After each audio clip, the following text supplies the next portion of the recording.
네, 안녕하세요. 루루 채널 루루입니다. 오늘 시황 관련해서 말씀드릴 거고요. 이번 주는 좀 증시가 그래도 조금 반등하는 모습들이 있었어요. 몇 가지 재료들이 괜찮은 것들이 예상했던 것과 달리 좀 괜찮게 나오면서 단기 반등이 좀 나왔었던 부분들이 있었고, 나스닥 같은 경우도 좀, 며칠이죠? 거의 한 3, 6, 한 7일 정도 가까이 올랐다가 어제 한번 이제 실적이 조금 안 좋게 나온 거 뭐 이제 스냅 같은 게 좀 있었고, 그리고 AT&T 쪽에서 약간 인플레 우려 비슷한 그런 부분들 때문에 좀 지표상 하락한 부분들이 좀 있다 보니까 약간 좀 하락한 모습이 있었어요. 결국은 지금 시장 움직임으로 봤을 때는 넷플릭스나 테슬라 이렇게 움직일 때처럼 전에도 그랬죠. 시장이 애매모호했을 때 지표들이 전부 다 애매모호하거든요. 지금 이게 인플레가 잡힌다 안 잡힌다 뭐 침체로 간다 안 간다 이 자체가 되게 애매하다 보니까 그 상황에서는 지금 빅테크들의 이제 실적 그리고 가이던스 뭐 이런 부분들 그리고 향후 이제 컨센 하반기 이런 부분들이 좀 어떻게 나오느냐에 따라서 이제 좀 시장이 좀 움직이는 것 같아요. 그거랑 다 비슷하겠거니 하면서 이렇게 전체적인 시장이 그렇게 흘러가고 있어요. 자, 우선 이번 주에 좀 올랐던 이슈들하고 좀 그런 것들 볼게요. 잠시만요. 그 전에 우선 코스닥도 저는 여기서 조금 얼추 막히지 않을까 싶었어요. 한 요쯤에서는 여기까지는 올라와도 그 다음에 좀 이제 눌림 당하지 않을까 싶었는데 자 올라온 다음에 계속 버티는 모습도 괜찮아요. 우선 이 당시에 환율 자체가 괜찮아졌거든요. 아무래도 20에서 금리 인상했던 부분들이 확실히 좀 효과가 있었고 그러다 보니까 달러 인덱스 쪽에서도 좀 괜찮은 흐름이 있었기 때문에 우선 좀 버틸 수 있었지 않나 그런 부분들이 있습니다. 결국 계속 봐야 되는 거는 달러 이제 강세 부분 그런 부분들 봐야 될 것 같고요. 자 코스닥은 그렇고 자 코스피 같은 경우도 아직 얘는 넘지는 못했어요. 근데 코스피 자체를 갖다 주도하는 거는 아무래도 이제 삼성전자랑 SK하이닉스 뭐 이런 쪽인데 걔네들은 좀 괜찮게 움직이고 있거든요. 뭐 수급 이탈이 아직까지 뭐 그렇게 크다라고 보여지진 않아요. 자, 근데 이거 고점 돌파를 하겠느냐 이걸 봤을 때는 걔네 둘만 가지고 계속 올리기에는 좀 한계가 있어요. 그리고 디램가나 이런 걸 봤을 때도 재고 상태나 뭘 봐도 전체적으로 하반기 반도체가 당장 좋을 것 같지는 않아요. 뭐 긍정적인 얘기는 내년 상반기엔 괜찮을 거다라는 얘기들은 좀 있긴 한데 당장 하반기로 봤을 때는 반도체 쪽이 뭐 호황이다 이렇게는 보기는 어렵거든요. 또 그래서 여기서 이제 넘어가주는지 그런 부분들 좀 지켜보면 될 것 같아요. 우선 단기적으로는 그렇고요. 중장기적으로는 저는 개인적으로 세계 시장을 더 봤을 때는 어, 당장에 올라갈 가능 슈팅이 나오면서 이걸 넘었을 가능성은 솔직히 당장은 없어 보여요. 근데 뭐 모르죠. 또 그거는 어떻게 될지는 워낙에 그거는 좀 그러다 보니까 자, 우선 뉴스 먼저 말씀을 드릴게요. 자, 이번 주에 있었던 것 중에 유럽 뉴스가 좀 많아요. 유럽 쪽이. 자, 우선은 ECB가 금리 인상을 한다고 했었는데 예상했던 게 저는 25bp였어요. 한 0.25% 올리겠지 했는데 예상과 달리 50bp를 올려버려요. 자, 50bp를 올리면서 강하게 올렸기 때문에 이거는 긍정적이에요. 아무래도 ECB가 금리 인상을 했기 때문에 달러가 좀 잡히는 그런 모습이고 자 그런 모습에서는 당연히 원달러 환율도 괜찮아지니까 오히려 긍정적인 측면이 있습니다. 근데 계속 말씀드리는 거는 유로존 자체가 이렇게 한 번에 올렸을 때는 남유럽의 이제 어려운 국가들 뭐 스페인이나 이탈리아나 이런 나라들이 굉장히 힘들어할 거예요.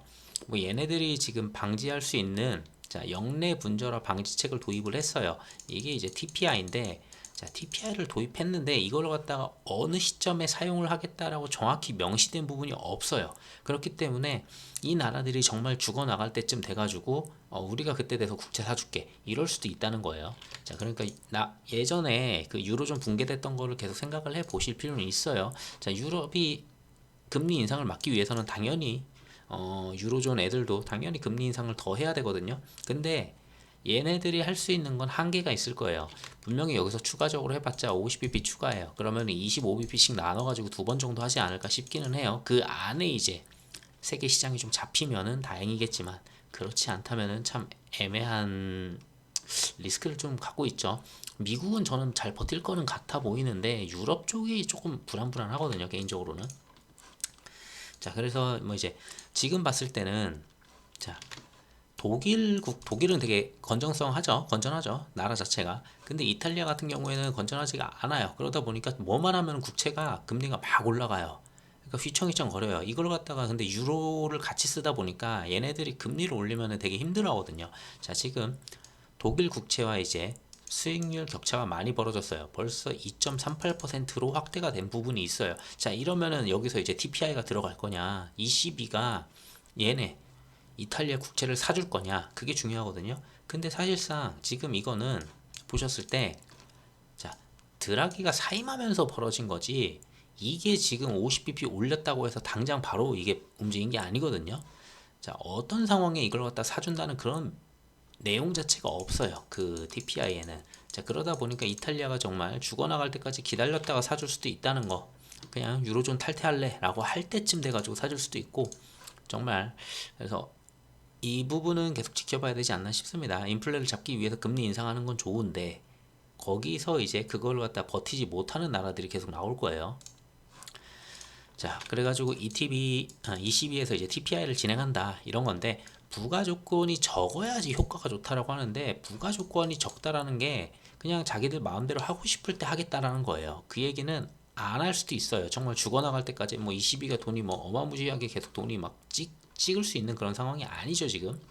자, 그 얘기는 뭐 언제 사준다라는 게 특별하게 없어요. 차라리 그 조건이 좀 있으면은, 뭐 예를 들어서 독일과의 국채 스프레드가 어느 정도 벌어졌을 때 얼마를 사주겠다 뭐 이런 내용들이 좀 있으면 좀 안심을 하겠는데, 자, 그런 부분이 없다는 게 좀 오히려 저는 이게 더 안 좋다고 보거든요. 자, 그리고 주말 중에 다행인 거는 우선은 가스관 부분을 갖다가 뭐 이제 수리한다고 하면서 이제 막았었죠.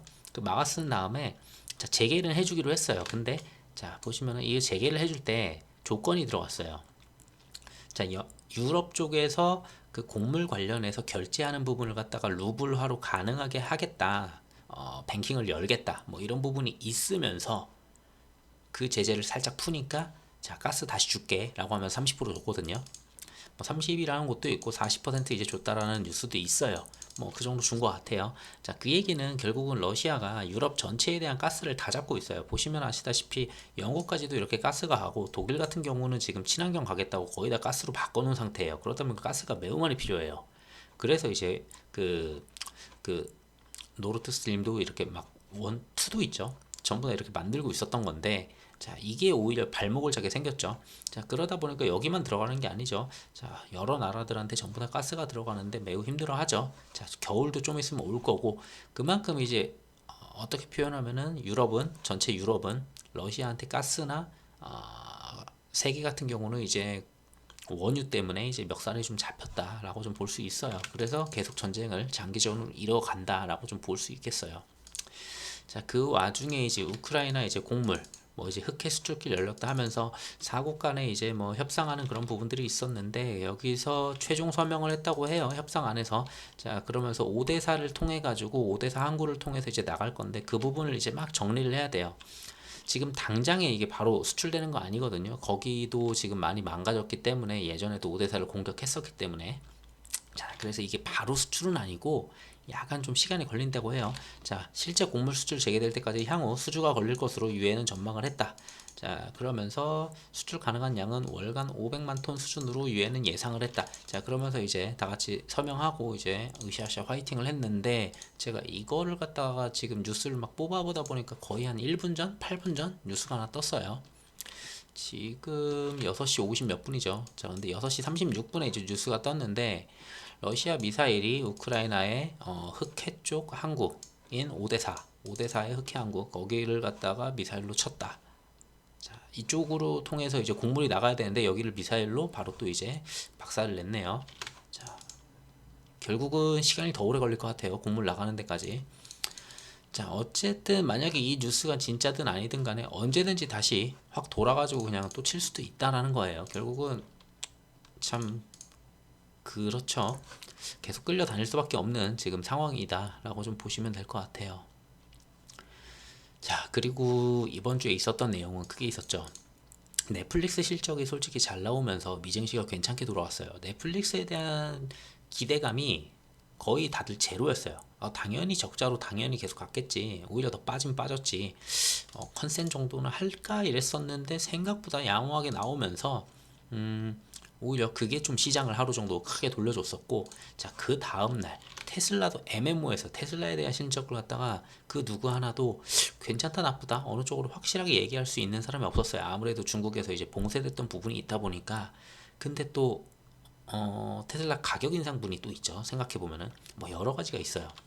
그러다 보니까 이걸 갖다 계산하기 참 어려웠었는데 실적이 나름 괜찮게 나왔다고 해요. 그러면서 뭐 10% 올려주면서 전체적으로 나스닥 한 번 더 올려주는 그런 모습이었죠.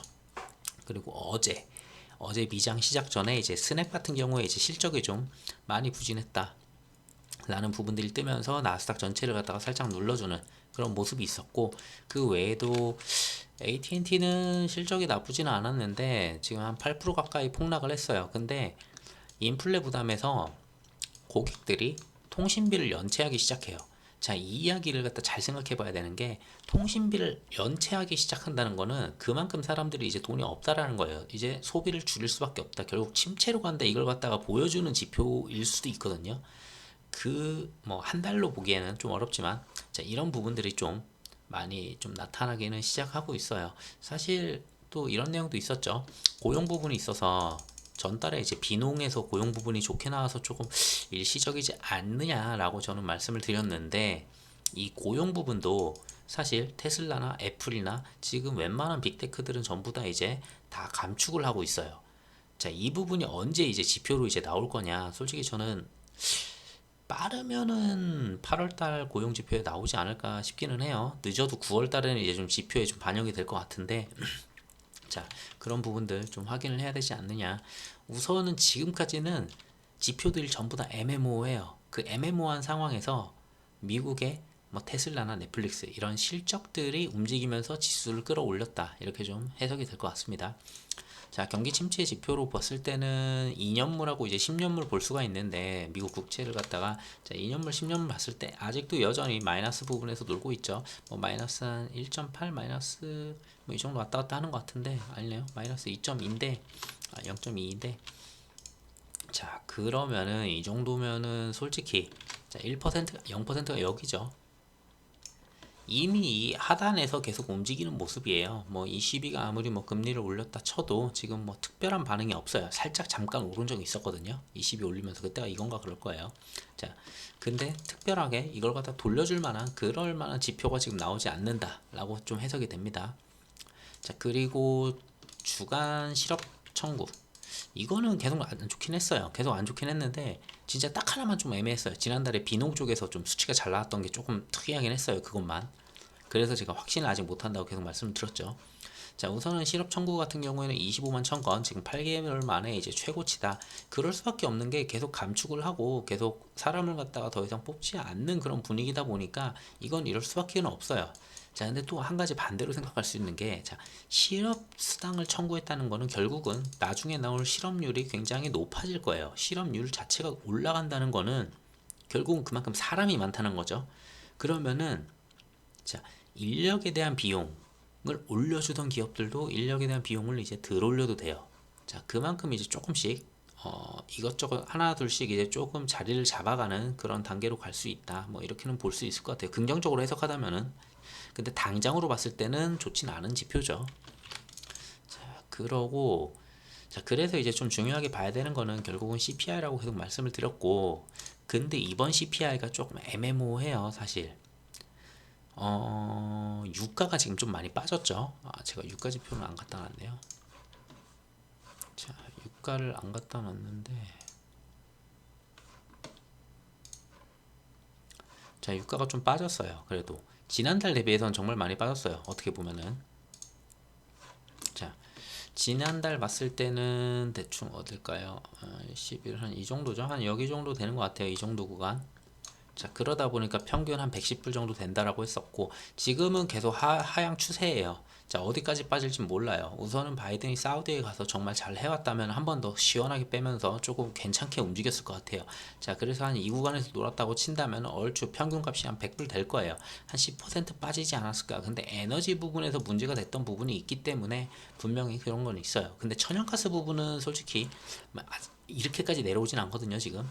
자, 그래서 에너지 부분이 어쨌든 조금 빠지긴 할 것 같은데, 그래서 결국 CPI도 좀 빠질 거는 같아요. 근데 그걸 가지고서 정점이라고 논할 거냐? 언제든지 유가나 이런 부분들은 당장이라도 돌아설 가능성이 충분히 있어요. 그래서 계속 애매하다라고 계속 말씀을 드렸던 거고, 자, 그래서 이 CPI 부분은 우선 8월 10일 날이거든요. 8월 10일 날 발표할 때는 지난번이 9점 몇 %였죠? 자, 이건 지난번 거고, 지난번이 CPI가 9.1%였거든요. 그래서 이제 8월 10일 날 이제 좀 진행을 할 거예요. 나오게 되는데 유가 상황을 갖다가 유가 상황 때문에 정점으로 보여줄 가능성은 있어요. 근데 제가 말씀드리고 싶은 거는 국제유가 이 방향은 결국 러시아가 어떻게 하느냐에 따라 다 달라져요. 러시아가 지금은 중국이나 인도나 이런 데한테 조금 할인된 가격으로 지금 팔고 있잖아요. 근데 거기다 주는 양을 갖다 반만 줄이죠. 그러면은 바로 국제유가는 올라가요. 걔네들이 써야 될 물량을 갖다가 또 다른 데서 사와야 되기 때문에, 그러니까 걔네들이 얼마든지 이걸 움직일 수 있다라고 좀 보시면 될 것 같아요. 자, 근데 국제유가 상한제 이 부분도 좀 설명을 해야 되는데, 자, 이어서 설명을 드릴게요. 자, 여기까지가 이제 지난주에 있었던 일들, 뭐 그 정도 이렇게 좀 설명했다고 좀 보시면 될 것 같고요. 이제부터는 뭐 좀 방향을 좀 말씀을 드릴게요. 자, 러시아 같은 경우는 사실상 돈바스에 있는 자기들을 지지하는 그 세력이 아니고 뭐라고 해야 되죠? 주민들이 이쪽 러시아 측이 많았죠. 러시아 지지 세력이 되게 많았어요. 돈바스 쪽에. 그러다 보니까 얘네들이 지금 뭐 핍박받는다, 뭐 당한다, 뭐 하면서 도와주러 간다고, 평화를 위해서 도와주러 간다 이러면서 처음에 쳐들어간 거거든요.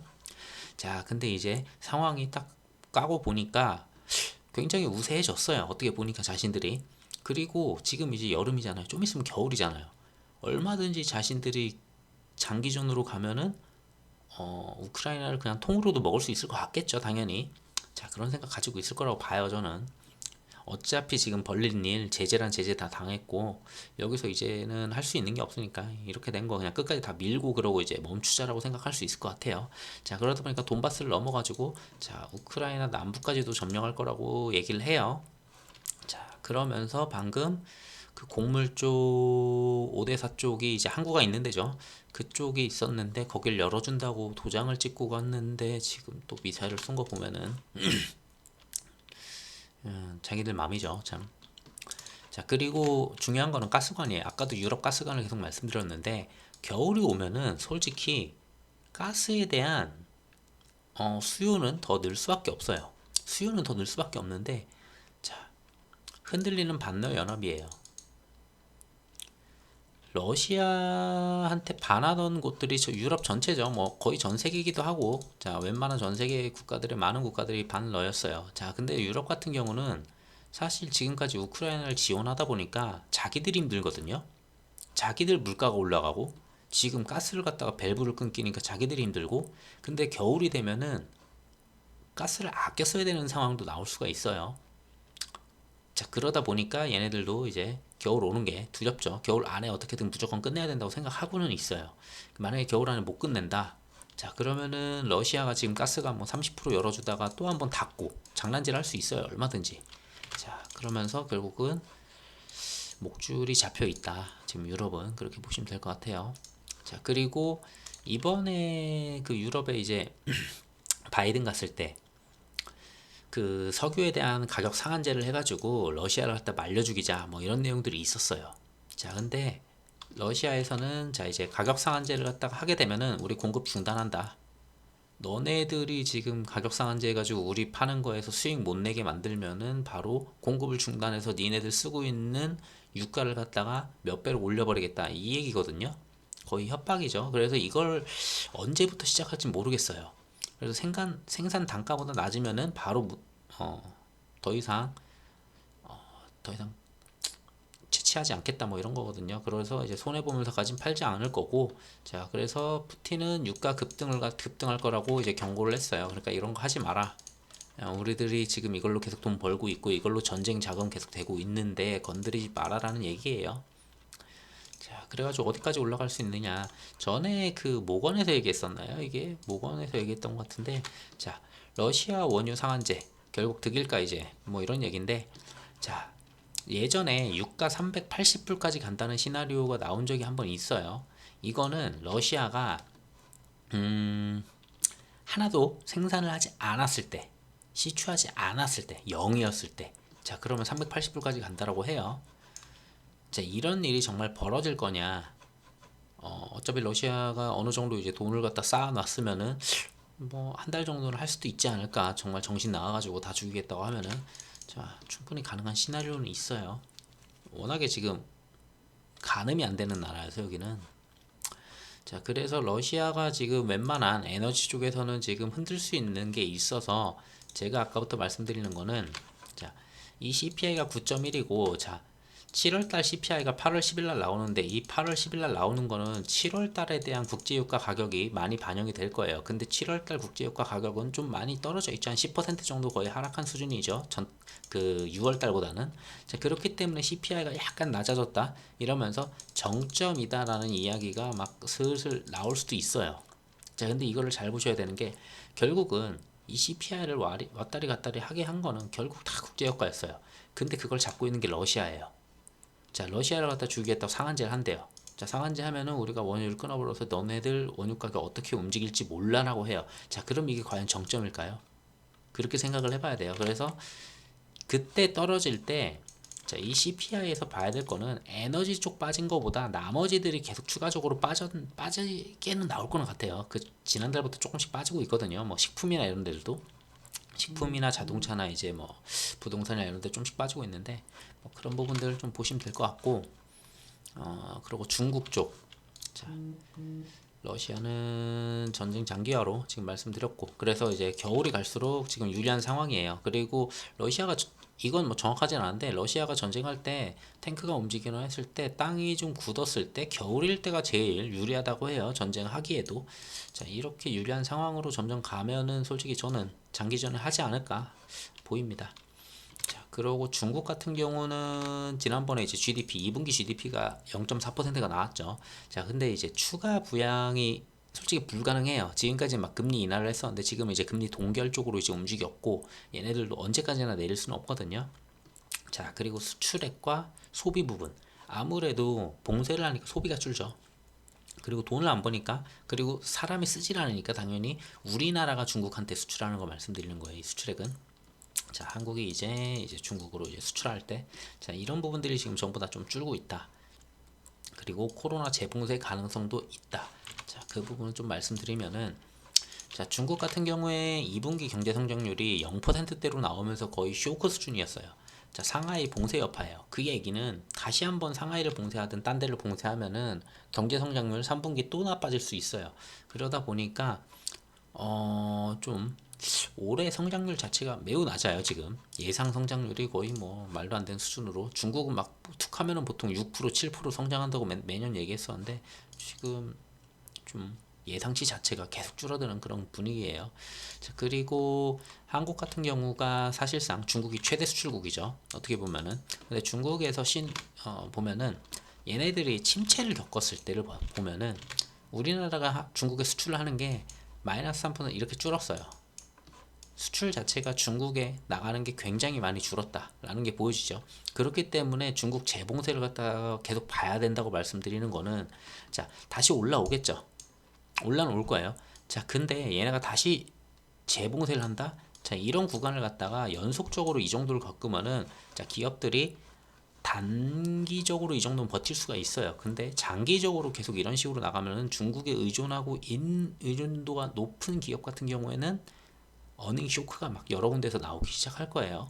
자 그런 부분들이 있다 보니까 좀 좋진 않다라고 보여지고 자 그리고 재봉쇄 이제 코로나19가 뭐 이제 재확산하고 있죠. 중국도 뭐 거의 뭐 여기는 뭐 변이가 지금 10가지가 넘는다고 하는데 뭐 거의 제로 코로나를 계속 하다 보니까 근데 어느 정도 좀 늘었어요. 그러다 보니까 18일 기준으로 중국 코로나 신규 확진자 수는 699명. 솔직히 한국에서 봤을 때는 굉장히 적은 숫자지만 중국에서는 300명만 돼도 막 일부 봉쇄 이런 식으로 했었거든요. 그 당시에도.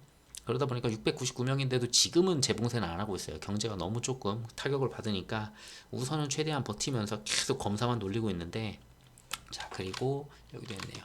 현재 중국에서는 오미크론 하이 변이인 BA5를 포함한 10가지 코로나 변이 바이러스가 지금 다 퍼지고 있다고 해요. 그래서 이 수치를 정확하게 볼 수 있는 곳이 딱 없다 보니까 이게 제가 보는 사이트에도 이게 정확하게 안 나오더라고요. 중국 거는 희한하게.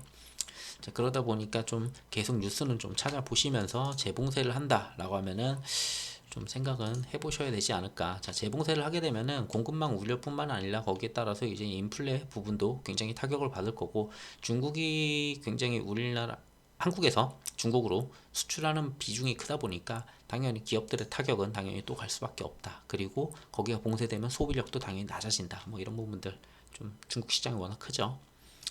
자, 그리고 북한 같은 경우가 있죠. 북한 같은 경우는 이제 핵실험 계속 얘기가 있었는데 이제 좀 코로나가 좀 잠잠해지니까 핵실험 가능성이 좀 많이 높아졌나 봐요. 자, 미국 국방부에서도 북한 이르면은 이달 뭐 이제 풍계리에서 핵실험 가능성이 높다, 이런 얘기들이 있고요. 한국에서도 북한 큰 틀에서 이미 핵실험은 준비가 돼 있다고 합니다.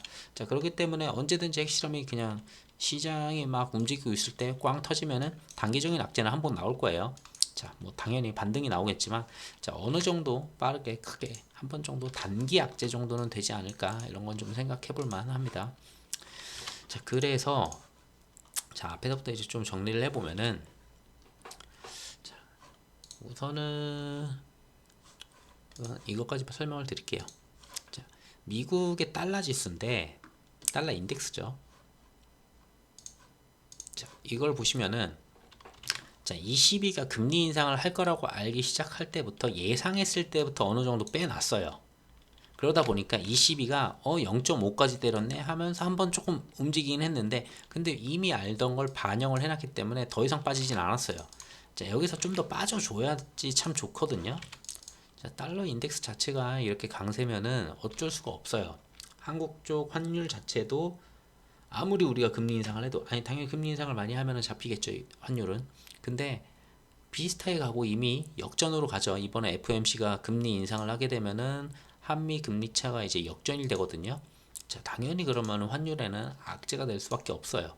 근데 가장 큰 거는 여기에 있는 뭐 위안화나 아니면은 뭐 유로화나 이런 애들의 6가지 그 화폐들에 대해서 중요한 부분들이 있는데, 자, 유로화가 0.5를 때렸음에도 불구하고 여기까지가 최선인가 싶기는 해요. 자, 어쨌든 이만큼 빠지면서 환율도, 우리 쪽 환율도 괜찮게 좀 빠졌어요. 자, 보시면은 나름 그래도 고점 대비해서 한 요 정도로 빠졌거든요. 좀 내려왔어요. 그래도 한뭐 1330원에서 1310원대까지 좀 내려왔는데, 자, 여기도 또 이제 1300원은 이제 안 무너질 거는 같아요, 솔직히. 뭐 당장에 우리가 지금 이번 달에 금리 인상을 이미 했기 때문에 더 이상 적용할 건 없고, 거기에다가 FOMC 나오면은 약간 조금 안 좋긴 하지만 그거 좀 버티다가 8월에 이제 금리 인상이 있거든요, 우리도. 자, 우리도 이제 8월에 이제 금리 인상이 있어서 우리는 지난번에 이제 빅스텝을 한번 했죠. 0.5를 올렸다 보니까 이번에는 이제 0.25 정도 또 올릴 것 같아요, 8월 달에. 자, 그 정도 한 번 더 올리고, 그리고 한 번 더 0.25 정도 한 번 더 올릴 것 같아요. 자, 그러면서 올해를 마무리하지 않을까 싶고, 그 다음에 이제 좀 지표들 봐가면서 좀 움직일 것 같습니다.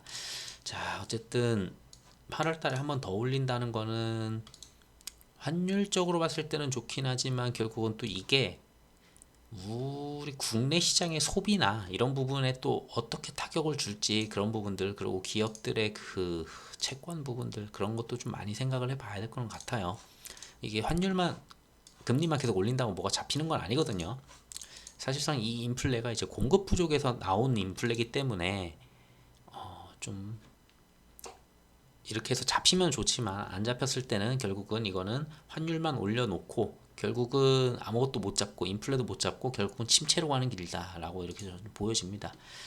자, 그 정도 이제 설명을 드렸고, 이제 마지막으로 정리를 해볼게요. 뭐 지난주랑 똑같아요.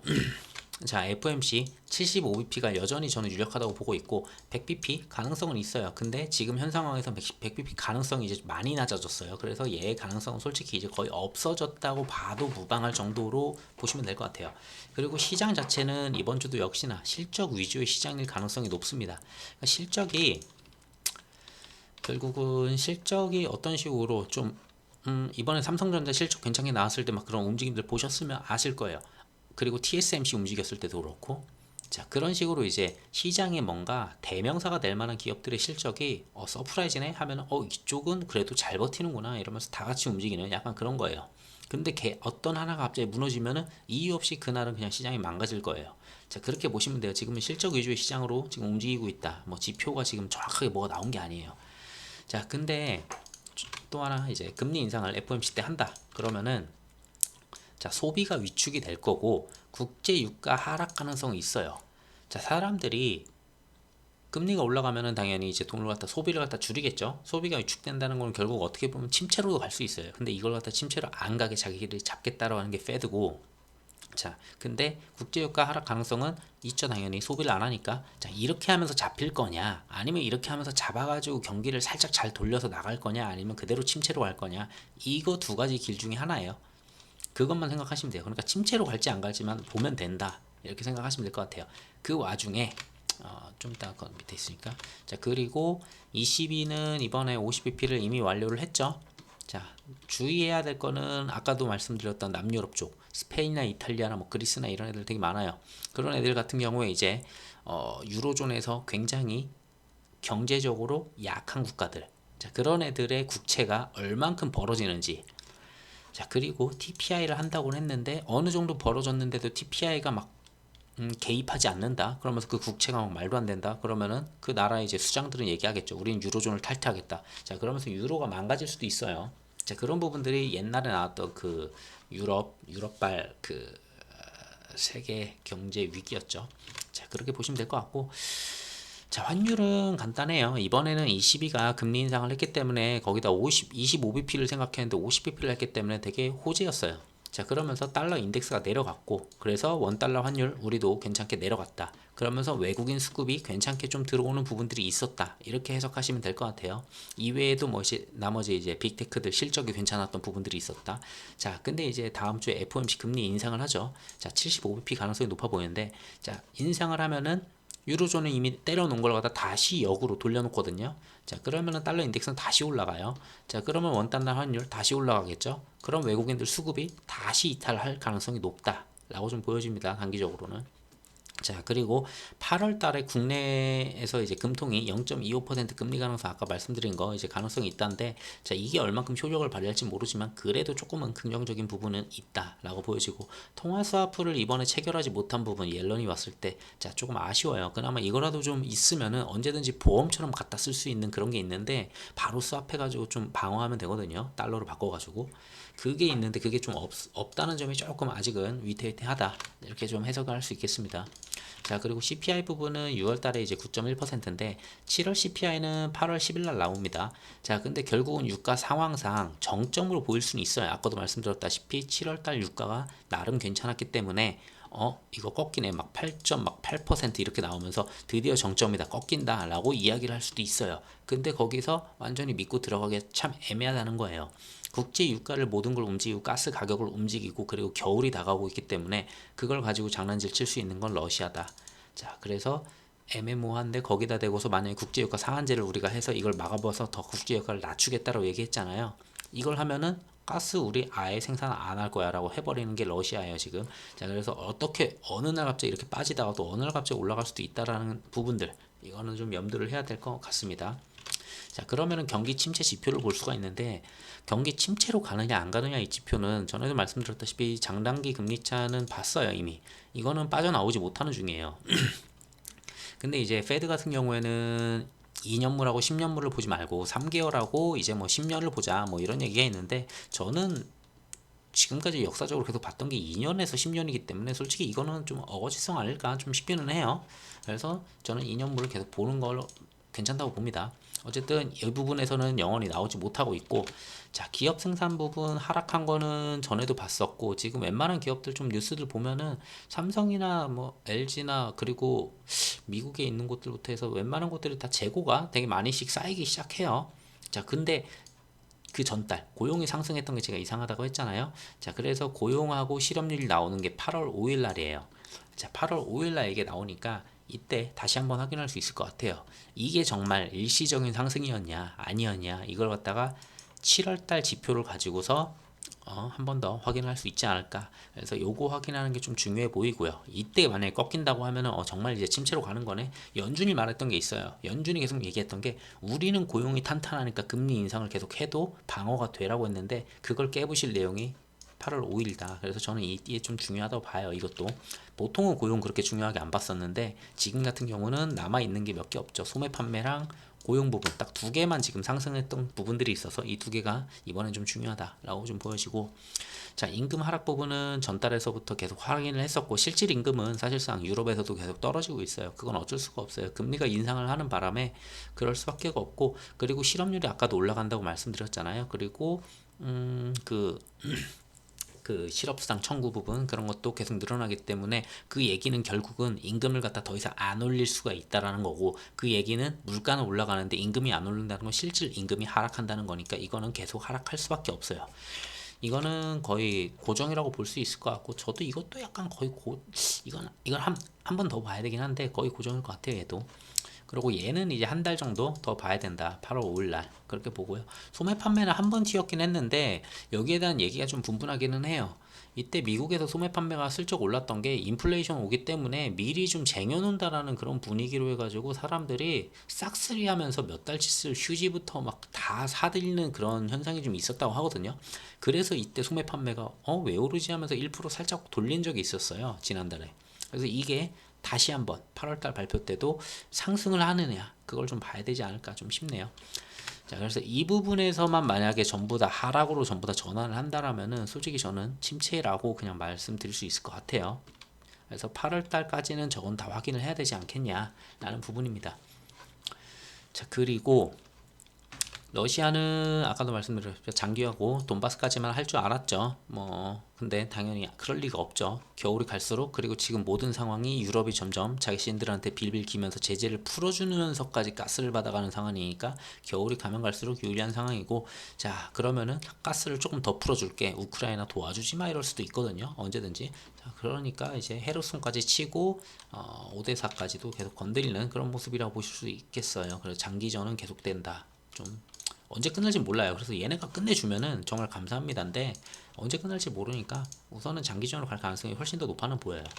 자, 중국 같은 경우에는 현재 2분기에 0.3% 4% 이렇게 GDP가 나오다 보니까 이 부분을 봤기 때문에 재봉쇄를 한다면은 솔직히 매우 안 좋아요. 3분기도 또 이럴 수가 있거든요. 그래서 이게 악재인데, 그래서 재봉쇄를 안 해야 된다는 거예요. 그래서 재봉쇄를 하게 되면은 겨박제라고 하죠, 보통. 좀 좋지 않다라고 좀 보시면 될 것 같고, 자, 그래서 여기에 대해서 추가 부양도 솔직히 지금 현재로서는 좀 불가능하고, 우리나라가 그리고 좀 중국에 대한 의존도가 좀 많이 높아요.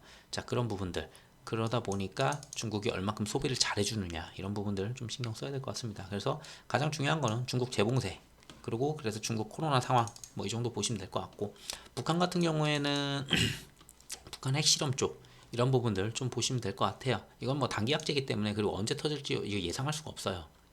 그냥 어느 날 가만히 있는데 그냥 뉴스에 속보하면서 뜰 거예요. 그냥 핵실험했다고. 자, 그거는 어쩔 수 없이 그냥 장중에 그냥 맞으면 되는 거니까. 자, 그래서 뭐 언제 터질지 모르는 그런 거고. 그래서 제 결론으로 봤을 때는 이번 주까지도 여전히 시장을 완전히 돌렸다고 저는 안 보고 있어요. 그래서 현재 국장 같은 경우에는 솔직히 환율로 많이 지금 움직이는 상황이에요. 그 다른 지표들이나 웬만한 것들보다는 뭐 개별 실적에 따라서 움직이기도 하는데 그거는 단발성으로 하루 정도씩 이렇게 움직이는 거고, 실질적으로 시장 전체로 움직이는 건 거의 환율이었어요. 근데 이 환율이 아무리 우리나라가 금리를 갖다 올려대도 안 움직여요. 왜? 달러 인덱스가 우리는 포함되어 있지 않거든요. 그러다 보니까 금리 인상을 많이 해줘야 되는 유로 이런 애들이 안 해요. 그리고 중국도 지금 금리 인상 안 하죠. 일본도 금리 인상 안 하죠. 자, 그러다 보니 달러 인덱스가 올라갈 수밖에 없어요. 걔네들이 막 금리 인상을 다 같이 해줘야 되는데 일본부터 중국부터 막 유럽부터 아무도 안 하니까, 근데 미국은 금리를 막 올리잖아요. 그러니까 달러 인덱스가 올라가는 거예요. 근데 그 달러 인덱스를 기준으로 해가지고 우리나라 환율을 때려버리니 우리나라는 계속 올라갈 수밖에 없었죠. 자, 그렇게 보시면 되고, 자, 환율 중요시 보면 되고, 그리고 인플레를 잡으면서 계속 말씀드리는 거는 신흥국들, 기초적으로 좀 체력이 약한 국가들이 되게 많아요. 신흥국들부터, 그리고 수출. 자, 환율 변화에 따라서 이제 굉장히 좀 타격을 받는 국가들, 자 그런 나라들이 뭐 이제 몇 개 있죠, 많이 있죠. 자, 그런 국가들의 디폴트 가능성, 그리고 적자 수준, 적자를 얼만큼 돌아가는지, 자, 그런 거 보시면 될 것 같아요. 자 그러면서 침체 수준을 보시면 되지 않을까. 그래서 시장을 반대로 확 돌릴 수 있는 거는 딱 두 가지로 봐요. CPI가 이번에 나오는 게 저는 낮아질 거라고 보거든요. 조금 9.1%보다는 낮아질 거는 같아 보여요. 지금 봐도. 근데 얼만큼 꺾이느냐 중요한데, 정말 이 CPI가 에너지 쪽이 아니고 다른 쪽에서도 정말 드라마틱하게 확 다 꺾여 버리면은, 아 이거 정점으로 봐야 될까라는 생각을 할 수 있을 것 같아요. 그 정도까지 꺾어줘야 돼요. 다음 달 거는. 그게 아니라면은 이것만 보고서 확신을 갖기는 저는 어렵다고 봐요, 아직은. 자, 그리고 러시아 종전이 아니라면은 솔직히 저는 추가 상황 지켜봐야 된다고 봅니다. 러시아가 종전이 아니면은 언제든지 자신을 건드리면은 에너지 갖다 장난을 충분히 할 수 있는 국가고, 그리고 우크라이나의 그 항구 쪽 만약에 먹는다면은 곡물 수출량을 가지고도 또 이제 장난을 칠 수가 있어요. 그리고 얘네 같은 경우에는 희귀금속도 많죠. 언제든지 솔직히 수출 이런 부분들 장난을 칠 수가 있는 국가예요. 원자재가 워낙에 많다 보니까. 자, 그런 국가니까 여기 상황은 종전이 되면은 솔직히 다 풀릴 수 있어요. 모든 게 다 되게 좋아요. 그냥 그때는 이제 다 끝났구나 생각하면 될 것 같은데, 자 그게 아니라면은 솔직히 그 전까지는 조금은 애매하다, 좀 추가 상황 더 봐야 되지 않을까. 이게 전쟁 상황임에도 불구하고 시장이 돌아나가기에는 지금 얘네가 쥐고 있는 게 너무 많아요. 그래서 언제든지 시장을 확 돌려볼 수 있다는 거 꼭 생각해야 될 것 같아요. 그래서 계속 보자는 거는 이게 침체로 가느냐 아니면 잘 연착륙을 하느냐, 이걸 봐야 될 것 같은데, 자 침체 여부에 따라서 솔직히 지금은 저는 장투보다는 스윙이 낫다고 봐요. 어느 정도 박스권을 유지할 가능성이 높거든요. 이제 뭐 러시아를 더 건드리지 않는다면은 이대로 장기전 가면은 뭐 안 좋은 것도 있겠지만, 박스권 안에서의 움직임을 갖다 계속 보여준다면은 결국은 이 안에서 재료 매매로 이제 스윙 정도 돌리면서 계속 돌려나가는 그런 투자가 솔직히 전 낫다고 봐요. 지금 당장에 이제 막 길게 보고서 뭘 사야 되겠다 이러기에는 한 번쯤은 좀 더 생각을 해봐야 되지 않을까, 저는 개인적으로 그래요. 그러고 언제든지 말도 안 되는 일도 벌어질 수가 있으니까 좀 생각은 해봐야 되지 않을까 싶습니다. 자, 그래도 지난주에 좀 그렇게 좀 괜찮게 돌려줘가지고 좀 시장이 좀 괜찮았어요. 우선 코스피 말고 코스닥 같은 경우 괜찮았죠, 정말. 몇 프로 올랐어? 뭐 많이는 아니어도 한 6%? 여기부터 여기까지 한 6% 정도 돌린 것 같네요. 6%이지만 그래도 좀 개별주들은 이제 좀 테마성 있는 그런 개별주들은 좀 괜찮게 움직였죠. 그러면서 좀 괜찮은 시장 한번 이끌어줬고, 자 우선은 이 박스권 넘겨줬기 때문에, 자 여기서 이제 눌림 줬을 때, 자 여길 지지하는지가 이제 중요할 것 같아요. 지지하고 다시 올라갈 가능성도 있어요. 그거는 환율이나 여러 가지 요건들이 당연히 받쳐줬을 때 얘기고, 그리고 미국 시장이나 미국 증시도 좀 받쳐줬을 때 얘기니까, 그런 부분만 괜찮다면 언제든지 한 칸 넘겨놨기 때문에 자 닫고 갈 가능성이 있다. 자 근데 나스닥 같은 경우가 얘는 솔직히 뭐 이걸 넘기긴 했어요. 얘도 자 앞에 있었던 이런 고점들 자 넘기고, 자 눌림 주고 다시 가는지 이거 좀 확인해 봐야 될 것 같아요. 만약에 이거 깨고 다시 들어온다라고 하면은 다시 여길 저항 맞겠죠. 자 그러면서 이 부분에서 움직임인데 다음 주 바로예요. 자 FOMC가 이렇게인가? 하여튼 27, 28 이쯤일 거예요. 제가 저걸 봐야 되는데 27, 28 이쯤일 거고, 자 그러고서 한 주 정도 쉬면서 8월 5일날 아까 전에 말씀드린 거 뭐였죠? 그 지표 하나 뜰 거고, 그 다음에 8월 10일 날이 그거예요. 5일 후 6, 7, 8, 9, 10 여기겠네요. 이때가 이제 CPI고, 자 이렇게 좀 경제 지표들이 좀 많이 나오는 주간이다라고 보시면 될 것 같고, 나머지 이제 실적들 좀 나오는 주간이죠. 8월 초쯤 되면은 이제 적당한 기업들, 웬만한 들어볼 만한 기업들 거의 실적들이 8월 초에 거의 다 나오죠. 자 그렇게 다 이제 7월 말 8월 초에 다 나오니까, 그리고 작은 기업들이 8월 둘째 주부터 좀 나올 거예요.